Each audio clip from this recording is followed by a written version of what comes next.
Feel the liver from the dossier.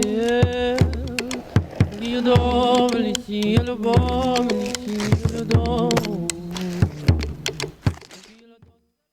Bienvenue dans cette troisième édition des prix vidéo Art Convergence. On va en parler avec vous, Laurence Dupin. Vous êtes la fondatrice de ce prix. Vous allez nous expliquer en quoi il consiste. Et il y a avec vous deux membres du jury. Il y en aura un troisième qui est Eric Altmaier qui nous rejoindra tout à l'heure. C'est Dorothy Allen Pickard. Il faut présenter peut-être à l'anglaise, hein, Dorothy Allen Pickard. ça fait très anglaise. Ça fait mieux. Vous êtes réalisatrice de films de fiction, de documentaires. Vous êtes aussi réalisatrice de pièces de théâtre multimédia. Et vous avez obtenu le Grand Prix vidéo en 2018, je crois, pour un film qui s'appelait The Mess. Hein, c'est ça ? C'est ça. Et puis, à côté de vous, Jean-Christophe Vignol, bonjour. Bonjour. Vous êtes médecin psychiatre, vous êtes responsable de l'interface SDF de la ville de Lyon. On en parlera peut-être tout à l'heure parce que c'est intéressant. Et vous êtes aussi passionné par les rapports entre le cinéma et les psychiatries, puisque vous-même, vous organisez un festival de cinéma et de psychiatrie, le festival de cinéma du Vinatier à Lyon. Hein, c'est ça ? Oui. Alors, Laurence Dupin, je vais me tourner vers vous. Le but de ce prix, je crois que c'est de sensibiliser au fond le public à la réalité que vivent les personnes qui souffrent de maladies psychiques. C'est bien ça ? Oui, c'est un des aspects de ce prix, et c'est aussi ne pas forcément montrer la maladie psychique, c'est interpeller le public à travers des œuvres et pas uniquement de manière littérale. Donc voilà, c'est pour ça qu'on a décidé de créer ce prix en ouvrant à tous. C'est pas uniquement fait pour les personnes qui sont directement concernées ou ceux qui s'occupent de personnes malades. Ça, on va peut-être parler oui, voilà, on expliquera comment vous sélectionnez les films, mais au fond, l'idée de ce prix, je crois qu'il est né en 2013, et c'est le fruit d'abord à la fois d'une conviction qui est la vôtre, et puis de rencontres aussi. C'est le fruit d'un premier travail qui a été exposé à l'Orangerie du domaine de Madame Elisabeth, qui était un travail vidéo réalisé par Pierre Leroy, dans lequel il a finalement interpellé tout public en nous disant, voilà, moi je souffre de schizophrénie, quand on va mal, on me traite mal, on vous traite mal, quand on va bien, on vous traite bien, qui étaient des évidences. Et finalement, cette vidéo, sous un format très court, elle a eu un impact réel sur le public. Voilà. Ça a été une révélation, voilà, exactement. Et du coup, on s'est dit, voilà, il faudrait créer quelque chose, parce qu'il y a peut-être matière à réaliser, à montrer les choses autrement et à travers des œuvres différentes, en fait, pour que le public change sa vision des maladies psychiques. Peut-être un mot avec vous, Jean-Christophe Vignol, on y reviendra tout à l'heure, mais c'est vrai que dans ces rapports, puisque vous-même vous y consacrez, entre le cinéma et la maladie, qu'est-ce qui est important ? C'est le regard que les gens peuvent avoir sur la maladie, c'est le regard des malades qu'ils peuvent avoir sur eux-mêmes ? Ce qui est important, effectivement, c'est le regard aussi tiers qui est celui du cinéaste. C'est-à-dire que, effectivement, dans les journées cinéma et psychiatrie qu'on a montées à Lyon, l'intérêt, c'était de montrer avant tout aux soignants, c'est-à-dire de montrer finalement ce que vivaient les personnes par un regard tiers qui est celui du cinéaste. D'accord. C'est-à-dire que c'était les personnes qui faisaient, soit les personnes faisaient eux-mêmes leurs films, soit effectivement le cinéaste a un autre regard que les soignants. Nous, notre idée était de passer des films documentaires pour que les soignants soient enseignés d'une certaine manière par les patients sur leur souffrance, sur ce qu'ils vivaient, sur leur singularité, et aussi un peu d'une certaine manière de sortir de l'entre-soi à l'intérieur des hôpitaux psychiatriques. Mais il y a eu plusieurs mouvements dont on va peut-être reparler aussi. On en reparlera peut-être tout à l'heure. Laurence, il y a évidemment un appel à projet. Alors, comment ça se passe ? Vous demandez comme ça qu'on vous envoie des courts-métrages ?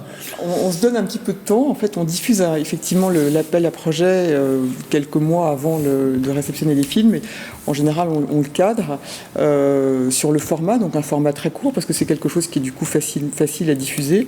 On le diffuse largement auprès de toutes les formations à la communication par l'image pour éviter justement de rester dans l'entre-soi de la psychiatrie qui a ses limites aussi. Je pense que c'est ce que disait Jean-Christophe. Et on l'adresse aussi à tous ceux qui vont être les communicants de demain à travers l'image. C'est-à-dire qu'en fait, on l'envoie aux écoles de beaux-arts, aux écoles de cinéma, aux écoles de journalisme. D'ailleurs, c'est comme ça que Dorothy a été, on pourrait dire, hackée quand elle a participé. C'est grâce à cet appel à projet. Vous étiez dans une école de journalisme à l'époque ? Non, en fait, c'était une copine française à moi qui, je pense qu'elle avait été impliquée, Charlotte, elle avait été impliquée dans le travail que fait Art Convergence, et c'est elle qui me l'a envoyé. Et c'était pile au moment où je pensais à tourner un film sur le sujet de la bipolarité. Et donc, avoir les restrictions, les restreintes de faire un film qui ne dure pas plus que 4 minutes et tout ça, a aidé le progrès, l'idée. Bien sûr. Mais tu étais quand même étudiante quand tu l'as fait. Tu étais en train t'étais à l'université. Enfin, tu faisais un master, mais bon, c'était quand même dans le cadre d'études. Ouais, même si c'est pas exactement auprès de ton école qu'on avait diffusé le prix. Mais voilà, c'est pour vous dire que, effectivement, je pense que c'est intéressant d'avoir des personnes qui participent, qui sont d'horizons très divers et qui, du coup, s'intéressent au sujet par ce biais-là. Et l'idée de mettre des dotations, c'est aussi quelque part. Des dotations ne sont pas négligeables. C'est important aussi parce que ça donne envie et ça permet d'apporter une reconnaissance au travail qui est réalisé. Quelles sont les dotations, justement ? Il y a 2 500 € pour le Grand Prix, 1 500 € pour le prix du jury et 1 000 € pour le prix du public. Et on révélera évidemment tous ces prix tout à l'heure. Le thème de cette année, c'est « Il faut bien vivre avec une maladie psychique ». Oui, exactement. Avec cette idée que, bon, à la fois, il faut bien, il faut se soumettre, il faut s'en accommoder, et puis il faut bien avec cette idée. Il faut bien. Ça peut être de l'humour, ça peut être beaucoup de choses derrière, parce qu'en fait, tous vivent pas mal, heureusement. Et il y a souvent énormément de talent, énormément d'humour, énormément de belles choses que vivent ces gens qui ont des maladies psychiques, et qui d'ailleurs le disent pas toujours, et le vivent à des degrés différents et de diverses manières. Enfin bon, ça, c'est pas. Vous avez raison de dire, on peut interpréter il faut bien de façon. D'ailleurs, le mot il faut, on en parlera tout à l'heure peut-être avec vous. Aussi, il peut être faux, on peut l'écrire FAUT, on peut l'écrire FAUX. Il y a des jeux avec ça. Alors, je donne la composition du jury. Alors, en dehors de Jean-Christophe Vignol et de Dorothy Allen-Picard, il y a donc Eric Altmaier, il y a Sandrine Broutin qui est directrice générale de la Fondation. Elle ne fait pas partie du jury. Elle a été non, parce qu'en fait c'est un de nos partenaires. Voilà, d'accord. C'est pas. Pierre Leroy. Il n'est pas dans le jury non plus. Ils ont participé à la sélection pour d'autres raisons. Ils sont partenaires à la sélection, pas à la sélection finale, mais à la présélection, parce qu'en fait, je vais revenir là-dessus. On reçoit beaucoup de films. Oui. Et il faut déjà faire une première sélection aussi sur la thématique, sur le. Quand ils sont pas dans la thématique ni dans la durée, ils sont éliminés d'emblée parce qu'il y a un règlement. Et après, il faut aussi on ne peut pas demander au jury de regarder 60 vidéos, même si elles durent 4 minutes. Voilà, donc effectivement, on se fait aider par des personnes qui ont la gentillesse de toutes les regarder, donc avoir le même regard de la première à la 60e, ce que Dorothy a fait aussi d'ailleurs, parce qu'il y a certains membres du jury qui... Alors, Didier Doucan, qui est journaliste et rédacteur chef du quotidien du pharmacien, il était dans le jury. Oui, tout à fait. Hein et Seneb Dab aussi, qui est directeur de la fiction numérique pour France Télévisions. De France Télévisions. Voilà. Alors, évidemment, il faut monter un festival comme celui-là, il faut des partenaires, il faut des aides. Il y a notamment quelqu'un qui vous a aidé, il y a le département des Yvelines et la mairie de Plaisir, et je vous propose de regarder le message qu'a voulu vous adresser Joséphine Coleman-Berger, qui est une de vos partenaires dans ce festival. D'abord, un côté proche et presque, je dirais, affectif, puisque Arrêt Convergence est installé à l'hôpital de Plaisir, dans notre centre hospitalier, et puis aussi parce que je connais bien la présidente Laurence Dupin, qui est présidente et qui a toujours des idées extraordinaires pour accompagner les personnes qui sont, je dirais, atteintes de handicap. En tout cas, ce que je peux vous dire, c'est que en tant que vice-présidente à la culture, je crois que cette idée de vidéo est une idée extraordinaire parce que ça permet de développer tout une possibilité artistique, que ce soit au niveau documentaire, que ce soit au niveau fiction, et ça donne vraiment une ouverture importante dans différentes catégories d'accompagnement, que ce soit en tant que comédien ou en tant que technicien autour de la vidéo. Donc pour moi, il me semblait important que le département soit omniprésent et présent dans cet accompagnement de projet. En tant que maire de Plaisir, je suis très fière que Arrêt Convergence, par le biais de sa présidente, soit toujours dans des idées remarquables de ce respect justement de cette forme de culture avec le handicap. Et puis je tenais à dire aussi que je pense que le ministère de la Culture, avec la nouvelle ministre, doit avoir un regard particulier. Mais je sais qu'elle l'a. Mais peut-être que je lui enverrai un courrier pour lui dire qu'il faut accompagner tous ces engagements-là qui sont vraiment, je dirais, fondamentaux. Aujourd'hui, les personnes qui sont atteintes de maladies psychiques ont vraiment leur rôle dans la culture et elles sont indispensables, je dirais, pour faire comprendre les difficultés qu'elles vivent au quotidien. Voilà, donc c'est vrai que alors elle va essayer en plus de vous ouvrir vers le ministère de la Culture, ce qui serait une bonne chose. Ce serait une très bonne chose. Il y a d'autres partenaires évidemment. Oui, alors je vais remercier d'autres partenaires et je vais d'abord continuer dans la même lignée à remercier tout particulièrement le Centre Hospitalier de Plaisir, oui, parce qu'on est hébergé géographiquement dans un bâtiment tout neuf qu'on vient d'inaugurer et c'est vrai qu'il est partenaire de longue date de l'association. En général, voilà, parce elle est maire de Plaisir et voilà, elle est conseillère départementale aussi. Et elle est au conseil, elle est au conseil de surveillance de l'hôpital aussi. Voilà, c'était ces deux rôles-là ces deux vertins qu'elle représentait. Donc en fait, on a eu d'autres partenaires effectivement pour le prix vidéo. On a le partenariat de la ville de Paris. La ville de Paris, effectivement, a inscrit le soutien aux personnes qui ont des maladies psychiques dans ses objectifs prioritaires. Le Psycom, qui est un organisme de formation et d'information autour de la santé mentale et dont la directrice Aude Caria est assez présente aux côtés de l'association et favorise justement l'idée des dotations et la diffusion des vidéos. On a aussi l'UNAFAM, qui est une association d'aide aux familles de personnes souffrant de maladies psychiques. L'Académie des Beaux-Arts, c'est d'une certaine manière un lien avec la culture directement, ce qui est très intéressant par rapport à nos projets et qui est une reconnaissance qu'on apprécie particulièrement. On a un partenaire historique très important dans l'ensemble de nos projets et tout particulièrement pour le prix vidéo, qui est la Fondation Falleret. Voilà Sandrine Broutin. Voilà, la fameuse Sandrine Broutin que vous aviez introduit. Mis dans le jury. Juste pour vous dire, la Fondation Falleret, c'est quand même un acteur très important dans le champ de la santé mentale parce qu'il suit le quotidien de 3500 personnes en Ile-de-France et dans les Hauts-de-France. Ils ne sont pas à Lyon encore. À travers des différents types d'accompagnement qui permettent l'insertion sociale ou l'insertion professionnelle, même parfois avec des ESAT.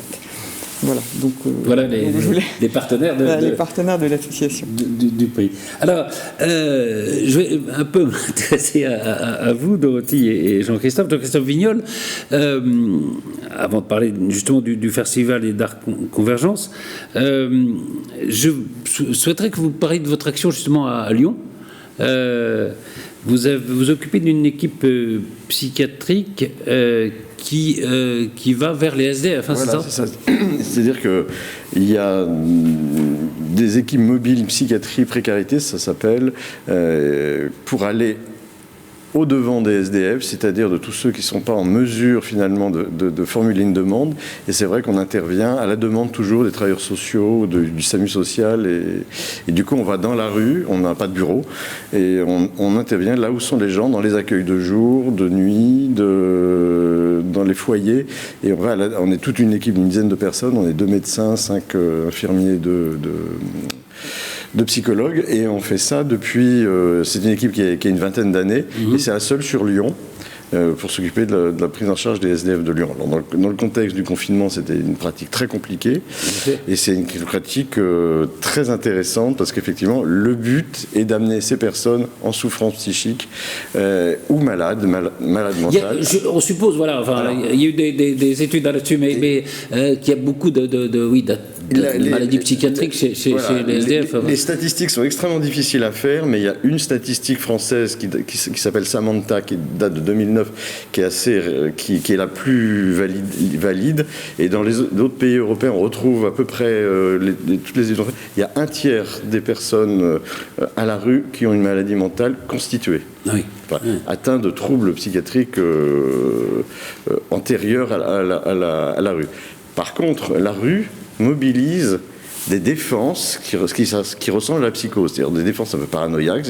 Pour dormir à la rue, il faut être sur le qui-vive, il y a la peur, on a la peur d'être persécuté parce qu'on l'est aussi vraiment, et donc il y a tout un cortège de défenses psychiques pour survivre qui s'apparente à la psychose et qui donne des états quasi psychotiques. Donc la rue rend aussi folle. Oui, les deux phénomènes jouent. Voilà, les deux phénomènes jouent. Mais il y a quand même un tiers des personnes à la rue qui sont des personnes malades au sens de la psychiatrie, gravement. Donc ça, c'est c'est mon quotidien depuis 5 ans, oui. Absolument. Je reviens au cinéma, au rapport entre le cinéma et la psychiatrie. Vous dites, au fond, qu'il est important qu'il y ait des tels films qui fait à la fois et par des personnes concernées et par des créateurs, c'est-à-dire qu'il y ait le regard interne, si je peux dire, et puis un regard extime ou externe. C'est-à-dire que le regard extime, le regard de l'autre, le regard du créateur ou le regard de la personne, ça change du regard que la psychiatrie porte sur les personnes. C'est-à-dire qu'on a beau nous avoir des tas de théories, je pense qu'un patient qui fait sa fiction, ou la création artistique donne une autre vérité de la vie de la personne. Et pour nous, au tout départ, c'était comme un cheval de Troie, c'est-à-dire qu'on voulait introduire dans l'hôpital psychiatrique des vécus de personnes qui ont été malades pour enseigner les soignants. Et ça, c'est très important parce que la déstigmatisation aussi de la maladie mentale, il faut la déstigmatiser aussi auprès des soignants. Des médecins généralistes, mais aussi des soignants, parce on est formaté à dire c'est très grave, ils ne peuvent pas vivre, c'est une maladie chronique. Ok, c'est une maladie chronique, mais c'est pas pour ça qu'on ne peut pas vivre quand on est schizophrène. Voilà. Je pense qu'on peut tout à fait avoir... alors maintenant, on peut avoir une vie tout à fait correcte, on utilise les concepts de rétablissement, enfin, ça, il y a des modes au niveau mais je pense qu'on peut tout à fait... Et de montrer, la souffrance par le cinéma, par l'émotion que peuvent ressentir certaines personnes, mais aussi l'originalité, la singularité de certains parcours, et qu'effectivement on peut avoir... Et ça, il n'y a que le cinéma, la vidéo qui peut l'amener. Il y a encore une stigmatisation très forte dans la société. Dans la société, une stigmatisation très forte. Et du coup, maintenant, nos journées, elles ont une dizaine d'années, on les a ouvertes aux familles, on les a ouvertes aux personnes concernées. C'est des journées cinéma et psychiatrie. Voilà, au départ, c'était au Vinatier, et maintenant, c'est 3 hôpitaux psychiatriques de Lyon qui se sont mis ensemble pour qu'on les maintienne, et on voudrait même passer à autre chose, faire quelque chose de beaucoup plus grand public et en dehors de l'hôpital. Je pense que ça y est, on a quand même gagné un peu au niveau des soignants, on a un petit peu convaincu les soignants qu'effectivement, par ce médium-là, on pouvait toucher quelque chose de la maladie, plus autant que les descriptions cliniques, théoriques, et ça c'est par le sensible, par l'art, et c'est pour ça que les petites vidéos de Art Convergence, nous on aime bien les passer entre deux films, parce qu'on passe essentiellement des documentaires, des documentaires on enlève tout ce qui est journalistique, on essaie de trouver des documentaires de création, comme on dit, on va les chercher à l'USAS ou dans d'autres festivals en Belgique et tout, mais souvent c'est un peu lourd. Quand vous avez un après-midi où vous avez un documentaire sur l'inceste qui est suivi par, je sais pas, un documentaire sur le vécu des familles qui ont des suicidés, les petits films d'Art Convergence ou des films ou des petits films faits par des patients qui ont un peu d'humour, ça allège nos journées, et en plus ça permet de parler d'Art Convergence, mais aussi de les diffuser. Puis d'inviter les réalisateurs. Alors justement, ce qu'on a fait. Voilà. Parlons avec Dorothée Hélène Picard, puisque vous êtes réalisatrice, cinéaste. Je rappelle que vous avez eu le Grand Prix en 2018 pour The Mess. Et vous dites, vous, au fond, le cinéma peut permettre d'aborder des situations que les mots, peut-être, auraient du mal à dire. Oui, exactement. Et je pense que mon premier abord, quand je fais un film, je pense au sujet et je pense à tous les éléments différents qui font un film. Donc, tu as peut-être la musique, tu as de la dialogue, il y a l'image, et j'aime bien penser à, ok, que moi je ressentis quoi. J'entends des choses, je sens des choses tactiles, tu sens des choses affectives. Comment est-ce que tu vas traduire une expérience sensuelle ou une expérience qui est vraiment intérieure à l'image, à la sonorité, comme ça. Et je pense que pour ça, le cinéma, à mon avis, c'est le seul médium qui permet vraiment d'aborder des sujets ou des vécus qui sont intimes, qui sont intérieurs par plein de médiums différents. Mais vous aimez quand l'image parle d'elle-même, au fond, quand il n'y a pas besoin de souligner par forcément un dialogue. Il y a des gens qui disent que le meilleur cinéma, c'est le cinéma muet. Hein, c'est ça. Le vrai cinéma, c'était le cinéma muet. Et ça, c'est les bases du cinéma. Et pour moi, surtout avec la fiction, tout d'abord, essaie de communiquer les choses juste avec des gestes, avec des regards, avec des choses plus incarnées. Et puis pense au dialogue deuxièmement. Parce que quand même, c'est ça qui est universel. C'est le comportement, c'est les gestes, c'est tout ça qui communique. Et je pense que voilà, si tu mets muet sur des films, c'est intéressant de voir quel film parle sans même avoir trop de dialogue. Je pense que dialogue, des fois, c'est surutilisé. Oui.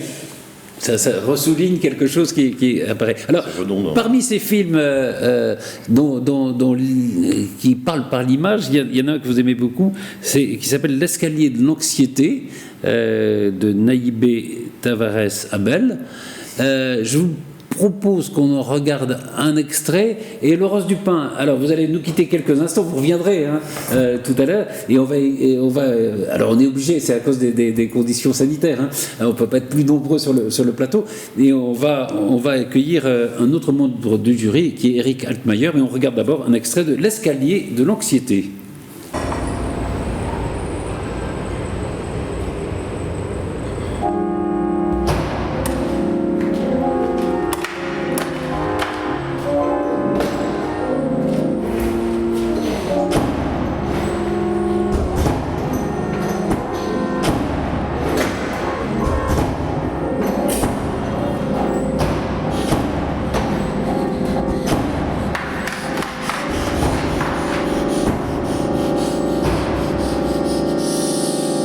Voilà, c'était donc un extrait de L'escalier de l'anxiété, film que vous avez particulièrement apprécié parce que, en fait, l'image parle d'elle-même. Et nous recevons Eric Altmaier, bonjour.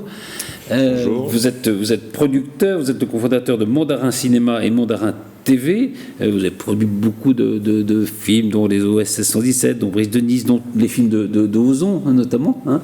Qu'est-ce qui vous a intéressé, vous, en tant que producteur de films, justement, de fiction, notamment, dans ce festival, ce prix Art Convergence? D'une manière générale, je suis très favorable au festival et surtout au festival de court-métrage de premiers films. Je pense que c'est une opportunité inouïe quand on ambitionne de se lancer dans une carrière de réalisateur, que de se confronter à des festivals, de se confronter à des jurys, à du public. Ce qui est particulièrement fort dans le cadre du prix Art Convergence, c'est que je pense que la thématique de la maladie mentale, de la maladie psychique, appelle à un acte créatif fort. Comme le disait Dorothy à l'instant, le cinéma, c'est la possibilité d'évoquer sans le dire noir sur blanc, c'est la possibilité de toucher et d'émouvoir. Et quand on a une thématique à défendre, une thématique aussi noble, je pense que le lien avec le cinéma et la formule du court-métrage est parfait. Et en plus, vous dites, parce que évidemment, ce festival concerne évidemment les gens qui sont atteints par les maladies psychiatriques, concerne des psychiatres, mais vous dites que c'est aussi intéressant pour les cinéastes ou futurs cinéastes de participer à des festivals comme celui-là.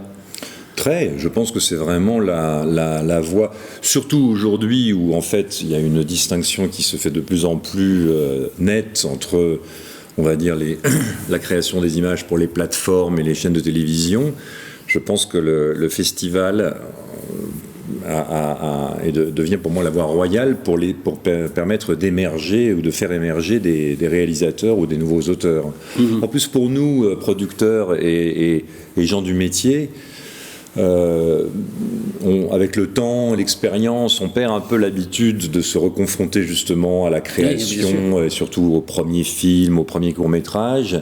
Et pour moi, à titre personnel, le fait de se rebaigner dans la sélection de tous les films, c'est aussi une expérience extrêmement enrichissante. Ça me permet de voir effectivement comment évolue la créativité chez la nouvelle génération, puisqu'en général, les réalisateurs des courts-métrages de la sélection sont assez jeunes. Et puis ça permet de se confronter aussi aux manières parfois très différentes sur un même thème, avec lesquels les différents réalisateurs adressent la question. Alors, il y a peut-être un petit regret que vous pouvez peut-être exprimer, enfin je ne sais pas s'il est vrai, mais il y a beaucoup. Vous dites au fond, on pourrait peut-être plus traiter ces thèmes du côté de la fiction, un peu plus du côté de la fiction que ça ne l'a été. Non, mais on a été tous, je pense, les membres du jury assez marqués de voir que cette sélection, c'est probablement un signe des temps, une année compliquée aussi, mais cette sélection était très noire, enfin très rude, et surtout la façon dont la thématique de la maladie mentale a été abordée de façon très frontale, très directe. Et c'est la raison pour laquelle, d'ailleurs, on a vu dans la sélection une majorité de documentaires qui traitent fondamentalement et de manière très frontale la question « il faut bien vivre avec une maladie psychique », mais sans passer effectivement par les aspects métaphoriques, symboliques ou émotionnels que peuvent développer de façon plus facilement la fiction. Je pense que la dureté du thème et la dureté des temps a fait que la plupart des scénaristes ont choisi une voie frontale et documentaire. Ou alors le recours au film d'animation très présent. On en verra quelques extraits tout à l'heure de films. L'animation permet probablement de traiter la thématique assez dramatique en prenant un peu de recul, sujet, avec un peu plus de poésie et de légèreté. Il y a un des membres du jury qui n'est pas là, qui est Didier Doucan, qui dit, sans trahir ni nier la souffrance des patients, au fond, les films, et je voudrais vous interroger tous les trois là-dessus, les films parviennent parfois à rendre belle la maladie psychique. Vous partagez cette analyse, ce sentiment? Je pense que l'image peut être belle, mais...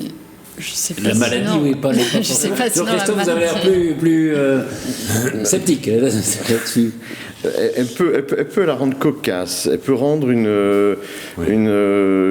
redonner l'originalité. Enfin, nous, dans notre festival, on a beaucoup de documentaires, et c'est vrai qu'il y a certains cinéastes qui filment, qui filment des personnes qui ont quand même une loufoquerie, une originalité, une singularité, et on a de très beaux portraits comme ça de patients qui sont assez beaux à voir dans leur folie. Alors après, il faut pas être dupe. C'est du montage, le cinéma. Hein. Donc, il y a un très beau film qu'on devait passer cette année, qu'on passera sûrement l'année prochaine, d'un portrait qui a été fait par une femme, mais qui est très drôle, qui est très sensible, qui est plein de poésie. Bon, depuis, je sais qu'elle est réhospitalisée quand même. Voilà, donc mais ça saisit aussi des instants, des moments. La vie n'est pas linéaire, et qu'il y a aussi beaucoup de drôlerie mais ça rend très sensible. Enfin, le cinéma, moi, je rejoins complètement Dorothée. Hein, Dorothy, pardon.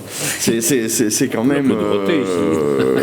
C'est quand même par cette sensibilité-là qu'on transmet. Il y a quelque chose de l'affect, et moi, c'est extrêmement important que les soignants puissent avoir cet enseignement de la part des... Et les soignants et le public qui peuvent être touchés par ça. Et le public, mais moi je ne me pas bien sûr, la formation, mais bien sûr, et le public, mais parce qu'effectivement les gens souffrent quand même. Justement, puisqu'on va continuer à parler du point de vue du soignant que vous êtes, avec deux extraits, deux films dont on va passer des extraits parce que vous souhaitez peut-être insister sur eux, parce qu'ils prennent le point de vue des personnes qui sont concernées par la maladie. Le premier extrait, peut-être vous pouvez nous en parler avant qu'on le passe, c'est Cacophonie. Dans les films, il y avait quand même 40 films à voir. Donc moi j'avais 2 films que j'avais beaucoup aimés. C'est Cacophonie de Lucie Clairvoy, voilà.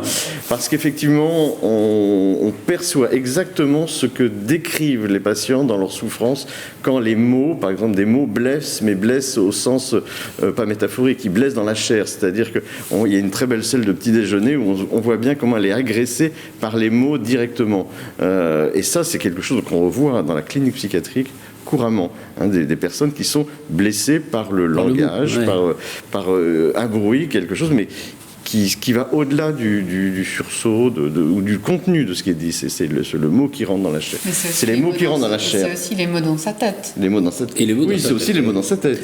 Il y a les deux dans le film. La scène est assez formidable, voilà, effectivement. Les mots dans sa tête, ça c'est... J'ai envie de dire, il y en a beaucoup de films qui le font, les mots dans la tête, ça tourne en boucle. Là, on sent bien quand... je crois que c'est l'extrait qu'on va voir, là, quand la mère part au petit-déjeuner et que ça prend. Et ça, il y a beaucoup de... des choses très basiques, la mère au petit déjeuner, c'est ce qu'on dit tous les matins, est plutôt bienveillante. Je t'ai fait des confitures, je sais plus quoi, un truc comme ça, enfin. Je signale que Lucie Clairvoy est psychologue, c'est ce que de formation, et on va donc voir ce court extrait, un court extrait de ce court métrage qui s'appelle Cacophonie. Bonjour ma chérie. Bonjour. Mais pourquoi ça va ce matin? T'aurais dû bonne journée de merde. T'as bien dormi? Bonne journée de merde que tu vas avoir. Après la douce. T'as réussi à dormir aujourd'hui? Oui. Hey. Elle s'en fout de toi un peu. Tu veux que je te fasse une tartine? Attends, je vais te la faire. Non, c'est bon. Aussi, ce que tu tiens, prends ton médicament avec ton pain sur. J'ai pas envie de prendre les médicaments. C'est du poison les médicaments. Alors, qu'est-ce que tu vas faire cet après-midi? C'est quoi ton organisation? En fait, tu veux grossir. Ça mange ton pain et ton beurre. C'est n'importe quoi. Tu vas y aller à ton rendez-vous? Oui. Jamais à ce rendez-vous. T'es incapable de venir à un rendez-vous. T'es incapable de sortir de chez toi. Mais tu t'en souviens?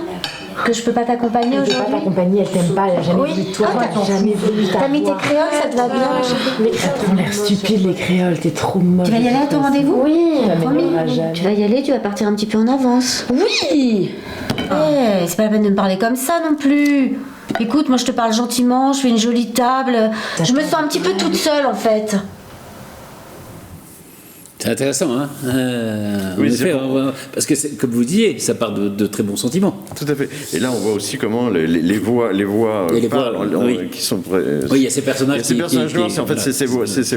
Et c'est vrai que quand la personne, dans la réalité, parle, ça dérange aussi les voix, et qu'on ne peut pas tout faire en même temps. Alors, il y a un autre extrait que vous souhaitiez voir. Alors, je vais vous interroger sur un mot, c'est les normopathes. C'est quoi les normopathes? Les normopathes, c'est normalement nous. C'est-à-dire c'est la norme, c'est la norme, ce qu'on appelle la norme.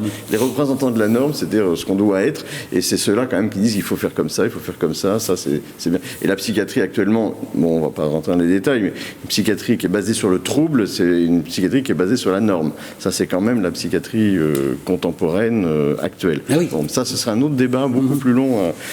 Et j'ai beaucoup aimé ce petit film qui s'appelle Il faut.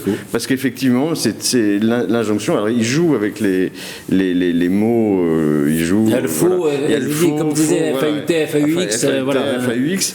Et puis, c'est surtout un film qui a été fait, je crois, par une personne concernée, un patient, pendant son confinement. C'est fait avec 3 bouts de ficelle et le film tient bien la route. Il est plein d'humour et c'est effectivement, il joue avec cette espèce d'injonction permanente. Il faut.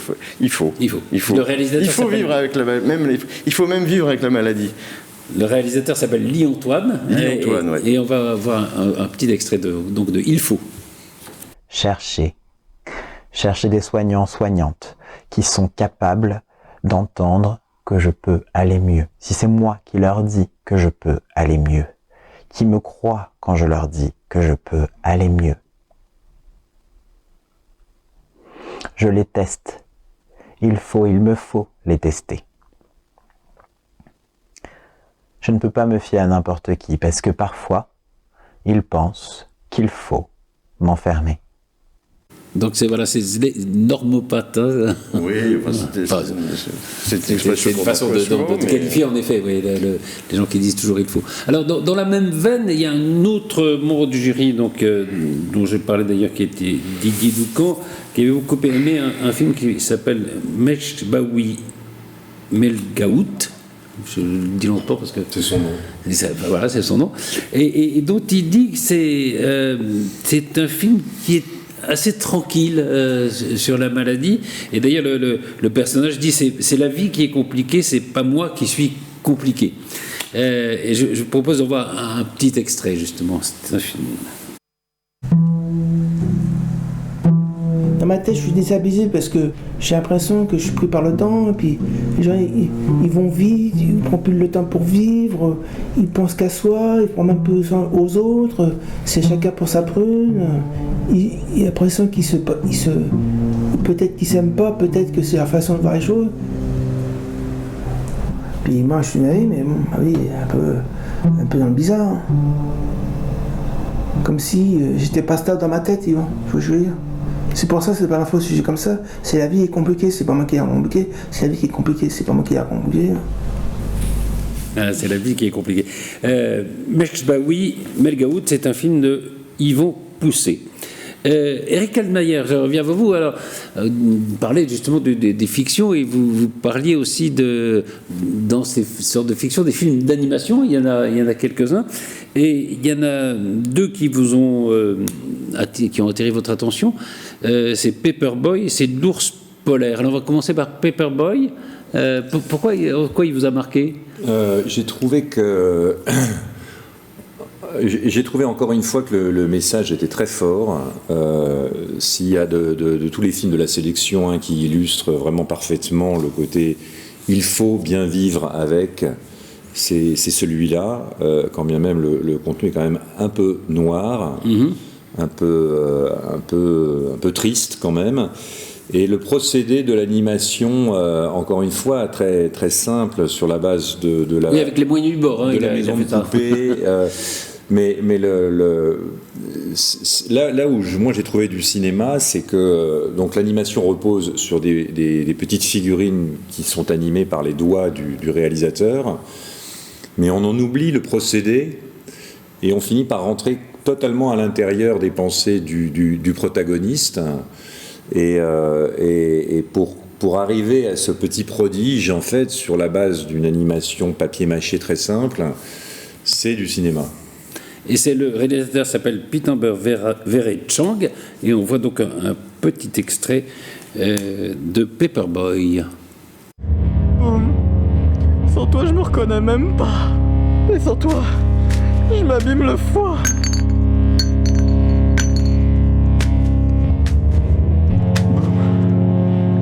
J'ai besoin de toi. Car sans toi, je crois bien que je m'aime pas. Je suis dans le dégoût de moi. Et mes poumons, je t'en parle pas. Boum. Boum, boum. Reviens. Reviens, boum, boum. Reviens. Autre film d'animation qui vous a marqué, c'est Le Réveil de l'ours polaire de Yann Calvez. Oui, Le Réveil de l'ours polaire, c'est un film qui a la particularité, pour le coup, de vraiment s'adresser aux gens normopathes, puisqu'en fait le récit est dit par une personne qui se remémore, si je me souviens bien, comment son père, en fait, comment elle a diagnostiqué son père et sa bipolarité. Donc on est nous-mêmes dans les pas du narrateur et on découvre en fait avec lui les symptômes et les effets de cette bipolarité et en même temps beaucoup d'amour et l'affection quand même qui unit encore les deux personnages. Alors, un extrait de Le Réveil de l'ours polaire. Comment je l'ai compris ? Je crois que ça remonte à l'été 2003. dans un camping-car. Mon grand-père conduit et ma grand-mère et mon frère sont à l'arrière. Et moi, je suis devant, à côté de mon grand-père, en train de regarder la route, anxieux. Parce que ma mère avait appelé pour nous dire que mon père était tombé malade dans la nuit. Donc, on a envie de savoir la suite. On a envie, hein, voilà. Là, c'est évidemment des très courts extraits. Alors, maintenant, on va voir des films en entier parce qu'on va passer au palmarès.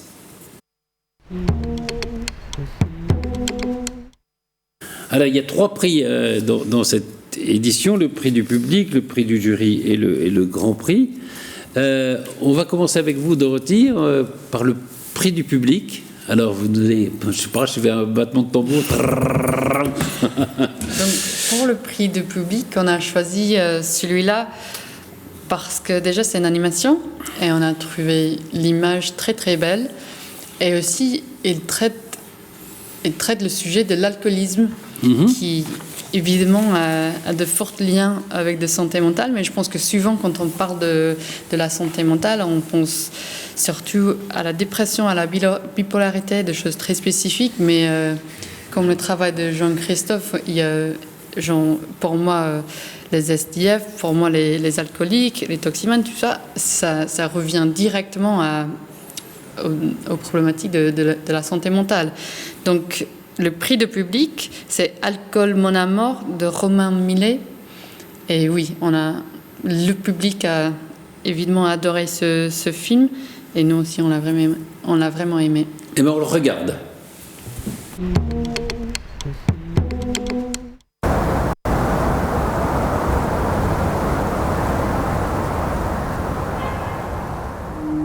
La première fois que je l'ai rencontrée, elle avait 16 ans. On s'est croisés à la soirée d'un de ses amis. Elle est venue vers moi, on a discuté, mais pas autant qu'avec d'autres. Elle est partie, et je l'ai pas revue avant plusieurs mois, à une autre soirée. On n'était pas plus proches que ça. Plus tard, quand elle a emménagé avec son copain, on a commencé à se voir un peu plus. Les week-ends essentiellement, parfois en semaine, après les cours. Ça s'arrêtait là. Jusqu'au jour où il l'a quittée. Ça lui est tombé dessus, comme ça. C'est là qu'on a commencé à mieux se connaître. On se voyait plus souvent. Nos échanges étaient plus longs, plus denses. Je sentais bien qu'elle s'attachait à moi. À tel point que je me suis installé chez elle. Je comblais un vide en quelque sorte. Je lui redonnais confiance. Je l'éloignais de ses problèmes un peu plus chaque soir. Au moins autant qu'il lui revenait au visage le matin. Alors plus d'un jour sans penser à moi. Plus une soirée sans flou. Rien de plus fort que son amour pour moi et toujours ce silence. Notre secret. J'avais le contrôle. De ce qu'elle me disait, j'étais même dans ses rêves parfois. C'est d'ailleurs l'un d'eux qui a peut-être tout changé entre nous. Je ne sais pas ce qu'elle y a vu, ce qu'elle y faisait, mais l'humain est étrange. Perdu, fragile, impuissant un jour, puis éveillé, battant, déterminé le lendemain. Elle m'a fait comprendre que je ne lui étais pas indispensable finalement, que je l'empêchais d'avancer, que j'étais toxique même. J'ai tout fait pour la retenir. J'ai cru y parvenir à certains moments, mais c'était devenu trop dur. Elle avait brisé notre secret, piétiné le silence. Elle avait rouvert les blessures que je cachais si bien, les a mises au grand jour pour que d'autres les apaisent, puis les referment, peut-être. Je n'avais plus de réponse qu'elle n'avait pas déjà trouvée. Je n'étais même plus une option. Je suis devenu comme l'un de ces souvenirs que j'aimais effacer. C'est elle qui m'a noyé.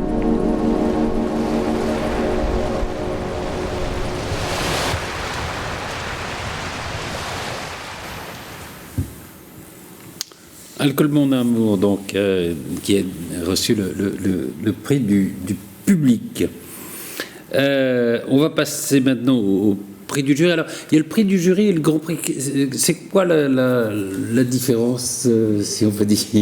Là, je pense que le Grand Prix, c'est celui qui fait le Grand Prix. Voilà, c'est un peu comme un Cannes, enfin, c'est ça. Il y a l'unanimité entre nous tous. Ouais. Mais le prix du jury, vous avez souhaité mettre l'accent sur un film. Hein. Ce prix du jury, c'est peut-être avec vous qu'on va en parler, Jean-Christophe ? Je crois que c'est avec... Parce que là, on reparle... Parce que le prix du jury, c'est... il a été aussi désigné parce que, par rapport à ce dont on parlait tout à l'heure, c'est effectivement presque dans la sélection finale, la seule véritable tentative de fiction. Et c'est comme on le disait, c'est pas facile justement de créer une fiction à partir d'un thème au départ quand même assez dur. Et les deux réalisateurs, Kevin Grosset et Pablo Gautrin, ont pris ce parti pris, et le film est assez drôle. Il joue effectivement avec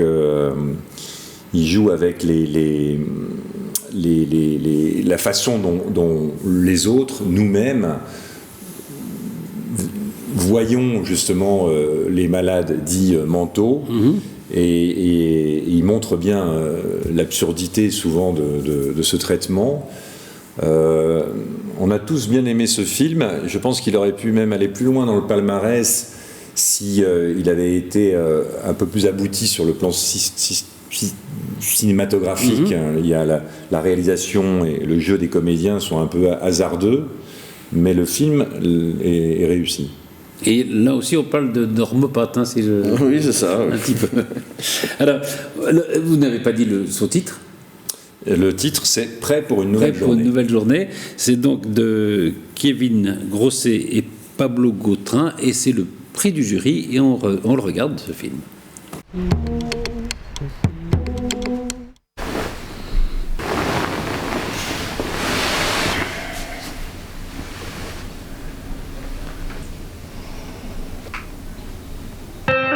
Bienvenue sur Il faut bien vivre avec sa maladie psychique, programme reconnu dans le monde entier. Bonjour Nicolas, comment vas-tu ce matin ? Prêt pour une nouvelle journée ? Oui, je suis prêt. La tendance du jour, chemise jean pour un look cool et décontracté. Prendre soin de soi, c'est important. Manger sainement permet d'avoir un bon équilibre de vie. C'est la clé d'un bon début. T'écoutes quoi ? On m'a conseillé une application, est-ce que tu connais ce programme ? Ah yes, effectivement, on me l'a proposé.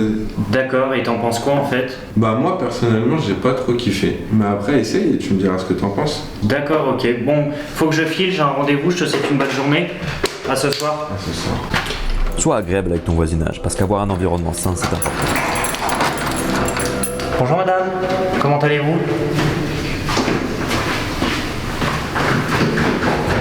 N'aie pas honte de ta maladie, sois transparent et fais-toi confiance. Elle fait partie de toi mais tu n'es pas que ça. D'accord. Là c'était tout là-bas, c'était chez mes copines. Et du coup voilà. Et toi alors ? Raconte-moi plus sur toi. Bah écoute, tu sais, depuis que j'ai appris pour ma maladie psychique, je prends plus de temps pour moi et j'ai démarré le yoga, donc c'est cool. Ouais. Ne perds pas le contact avec tes proches, ils sont un pilier solide à ton environnement. Tiens, c'est toi. Je t'attendais pas de sitôt. T'es sûr que ça va ? Ouais, je t'assure que oui.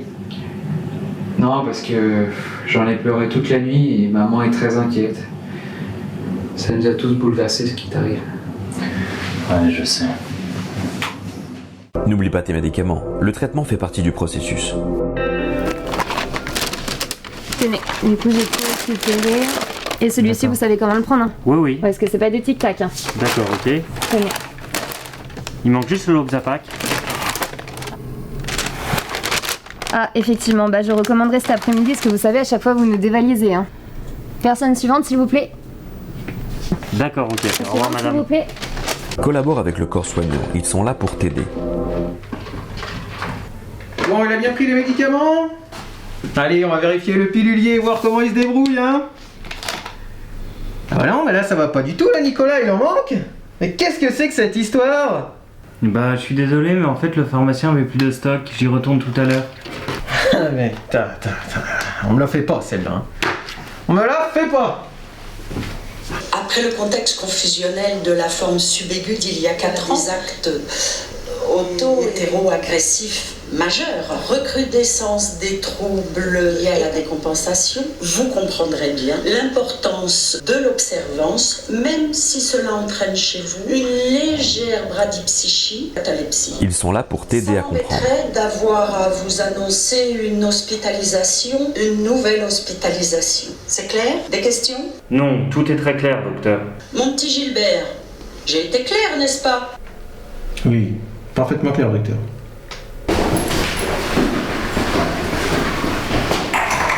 Bonjour madame, vous avez passé une bonne journée?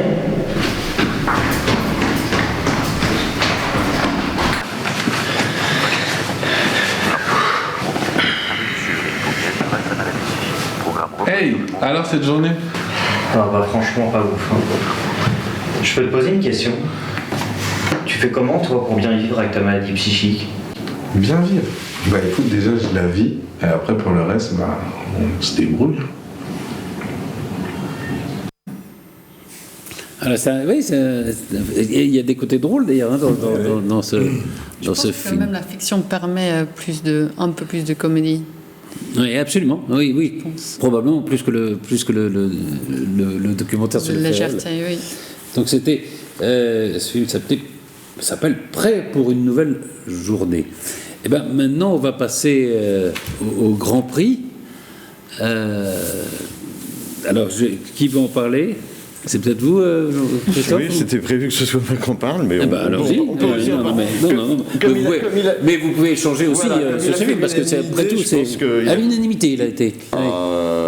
Presque. Si, oui. Moi, j'étais pas.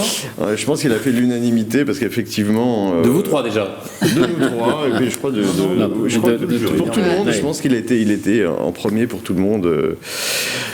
Alors effectivement, c'est un film d'animation qui finalement nous parle de notre année Covid et du confinement, et d'une manière assez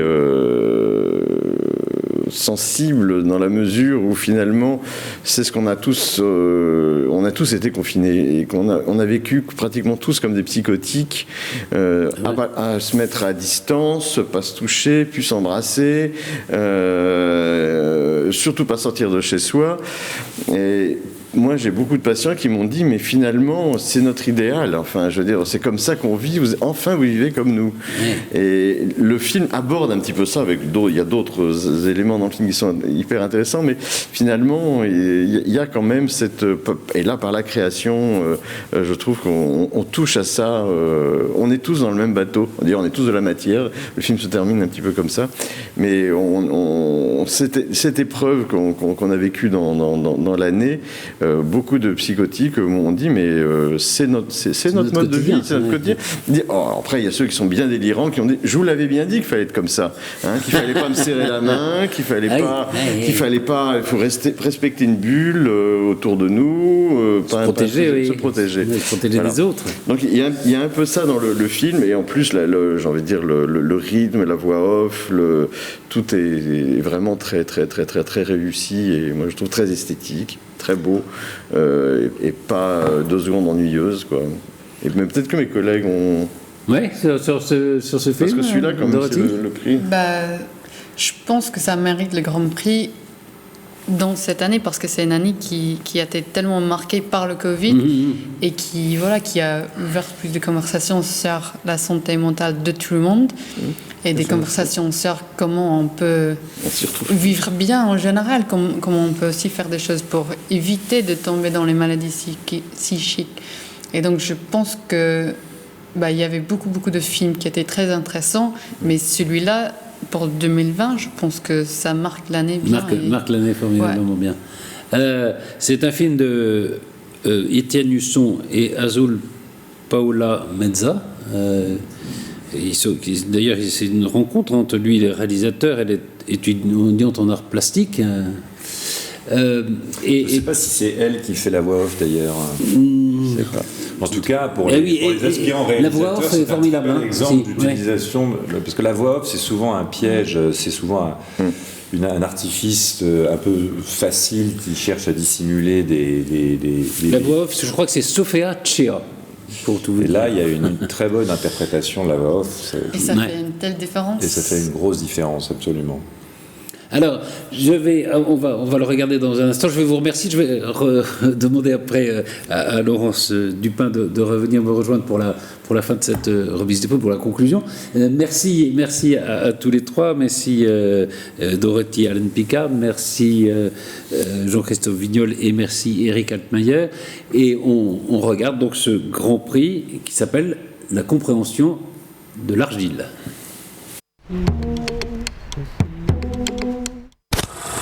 Au début, ça arrivait de nulle part. On savait que ça existait, mais personne ne l'avait vraiment vu venir. C'était comme ça, il fallait rester chez soi. Tout Paris était devenu désert. Il y avait comme quelque chose dans l'air qui nous disait qu'on ne pouvait plus sortir. Certaines personnes le vivaient mal. Je trouvais ça drôle, presque bizarre. Comment pouvait-on ne pas aimer être chez soi, tranquille, sans autre souci que celui de penser à la vie et de s'occuper de ses projets? Moi, j'ai toujours aimé ces moments où l'on est isolé. Peut-être parce que je suis plus habituée que les autres. Je ne sais pas. Il faut avouer qu'à cette période, la télévision n'aidait pas à relativiser. Le virus était omniprésent dans les médias. C'était comme un tunnel, on ne savait pas quand ça allait finir. J'avais peur de sortir. Je ne pouvais pas aller plus loin qu'au bas de ma rue. Je crois même que je préférais rester enfermée. Parfois, le bruit rentrait. Mon anxiété aussi. Ma voisine était au téléphone toute la journée. Je ne sais pas comment elle faisait. Et puis il y avait ces oiseaux aussi. Ils n'arrêtaient pas de brailler. C'était difficile. Je n'arrivais pas à me concentrer. Pourtant, je devais travailler. J'avais des devoirs à rendre pour l'université. Mon problème, c'est que je n'arrive pas à rendre des trucs passables. Et je ne dis pas ça pour me vanter, ça me pose vraiment problème en fait. Je n'arrive pas à faire pour faire. Si ce n'est pas bien, si je ne suis pas fière de moi, je préfère ne rien rendre. Mais évidemment, si je ne rends rien, je ne peux pas valider mon année. Cette simple idée de redoubler me terrorise. Et évidemment, quand mon anxiété augmente, je n'arrive plus à rien faire. Je sais que je dois quitter cet état de stupeur. Mais comment ? Je suis trop nulle. J'ai pensé plusieurs fois au suicide. J'ai même déjà essayé. Je sais que c'est une erreur mentale, pas une envie à long terme. Mais sur le moment, cela apparaît comme la seule solution pour changer mon état. Et je dois changer, je ne me supporte plus. Pour tromper le temps, parce que je sais que ces crises finissent par passer, je me drogue. Avant, je prenais de l'alcool, mais ce n'est pas bon. À force, cela ne fait qu'empirer les problèmes. Maintenant, je prends des médicaments, mais j'aime pas. Ça me fait devenir un légume. Je préfère la marijuana, ça me détend plus. Mais putain, comment je peux trouver de la marijuana en plein confinement ? Non, il faut que je fasse autre chose. Que j'appelle quelqu'un ? Qu'on vienne m'aider ? Mon ami m'a dit que c'était une connerie. Que les ambulanciers, les infirmiers et les médecins, ils ont mieux à faire que s'occuper de moi avec ce satané virus qui est dans l'air. Je ne sais plus quoi faire. Je me sens seule, je me sens moche, je me sens sale, je me sens inutile. Alors je préfère me recouvrir, me cacher du monde, être encore plus confinée que le confinement. Puis, peu à peu, sous la couverture, dans mes cris, dans mes pleurs, dans ma bave, dans ma crasse, je crée un autre monde. Je me coupe du vôtre. Je suis désormais entre le réel et l'irréel, le rêve et la réalité. J'ai fait le vide, je ne suis plus rien. Plus rien, si ce n'est de la matière organique et sans but. Peut-être que c'est ça au fond la vie, de la matière organique, sans but et sans sens, qui est comme elle est et qu'on doit juste accepter, prendre telle qu'elle, essayer de la travailler pour peu à peu relever la couverture et réapparaître au monde tel que l'on est. Rien de plus, rien de moins. Rien de plus, rien de moins. C'est donc la compréhension de l'argile qui a obtenu le Grand Prix de cette 3e édition, Laurence Dupin. Les membres du jury le disaient, c'est vrai que c'est un film qui est assez situé dans cette année particulière. Est-ce que d'une façon générale, la situation qu'on a tous vécue a influencé les cinéastes et les auteurs de ces courts-métrages que vous avez présentés ? À mon avis, oui, parce que si on avait plus de films d'animation aussi, c'est peut-être aussi dû aux difficultés à créer des groupes, à se retrouver. Et on s'adresse aussi à des étudiants qui souvent ont créé ces films dans le cadre de travail de fin d'études. Et je pense qu'ils ne l'ont pas fait dans les mêmes conditions que d'habitude. Mais bon, voilà, c'est aussi très intéressant d'avoir de l'animation parce qu'on dit les choses autrement. Alors, on a vu quelques extraits de films, on a vu les 3 prix, le prix du public, le public vote en ligne, hein, c'est ça ? Oui, c'est ça, exactement. En fait, on ouvre la possibilité au public de voter une fois par jour pendant une durée limitée pour tous les films de la sélection. Donc, en fait, c'est vraiment le public qui décide qui aura ce prix parce qu'on a un décompte et c'est totalement transparent. Donc, le prix du public, le prix du jury et le grand prix. Mais il y a tout. Il y a beaucoup d'autres courts-métrages qu'on n'a pas évoqués et qu'on peut voir en allant sur le site. Hein. Oui, exactement. C'est un peu justement les limites de notre présentation de cette année. C'est aussi dû au Covid. C'est que finalement, malheureusement, on ne peut pas rencontrer les réalisateurs. Donc je regrette de ne pas avoir eu l'occasion de les remercier. C'est pour ça qu'on a fait cette remise ici. Exactement. Hein. Tout comme les membres du jury qui, je crois, auraient été contents de les rencontrer et réciproquement. Et malheureusement, donc, on ne peut pas diffuser tous les films. On a diffusé des extraits, certains en entier. Et je vais peut-être les citer. Je vais citer ceux qui ont quand même été remarqués, qui ont fait partie de la sélection et que j'espère qu'on pourra diffuser dans d'autres conditions, dans d'autres festivals ou dans d'autres présentations. Et qu'on peut voir sur le site, évidemment, d'Art Convergence. Hein. Il reste en fait sur le site d'Art Convergence, artconvergence.com, ça on le donnera. Donc je vais les citer. Il y a l'ESO qui a été réalisé par une équipe d'élèves des Beaux-Arts de Paris. Chet Gusling, 2 films qui sont clairement sur la manière dont la maladie psychique est vécue, le premier qui s'appelle Iso-perception subjective, un autre qui s'appelle Rétablissement, son titre veut bien dire ce qu'il veut dire, un autre encore d'ailleurs sur la vie avec une maladie comme la schizophrénie qui s'appelle La couleur des iris. Encore un autre aussi sur la maladie psychique. Bon, c'est vrai que c'est peut-être pour ça qu'ils n'ont pas été dans les premiers. C'est vrai qu'ils sont particulièrement durs et noirs. Oui, bien sûr. Il y a Elle, qui est un très beau film aussi, qui parle de la vie avec cette maladie qui est ce fameux Elle. Et enfin Stigma, qui parle aussi de la stigmatisation.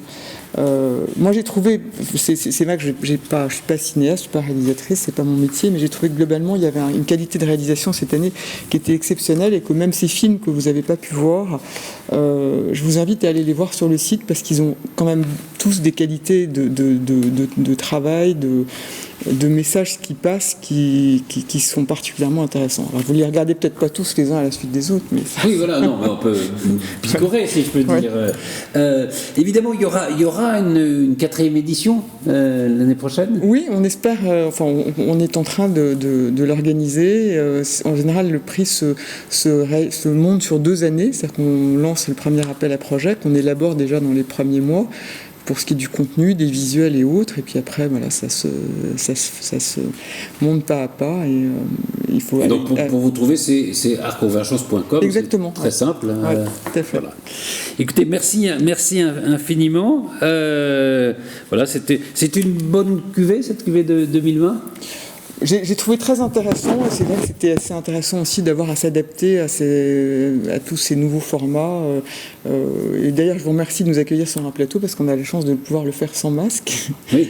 ce qui est quand même plutôt bien en ces temps.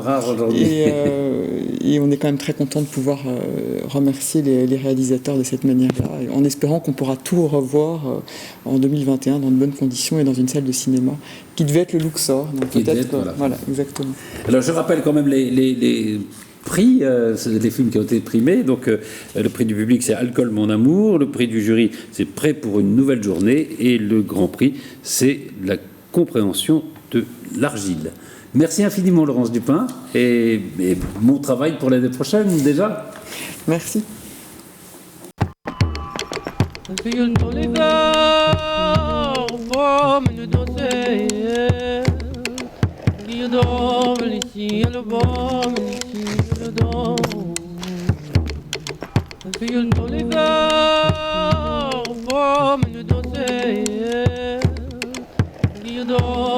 Ici, le bon.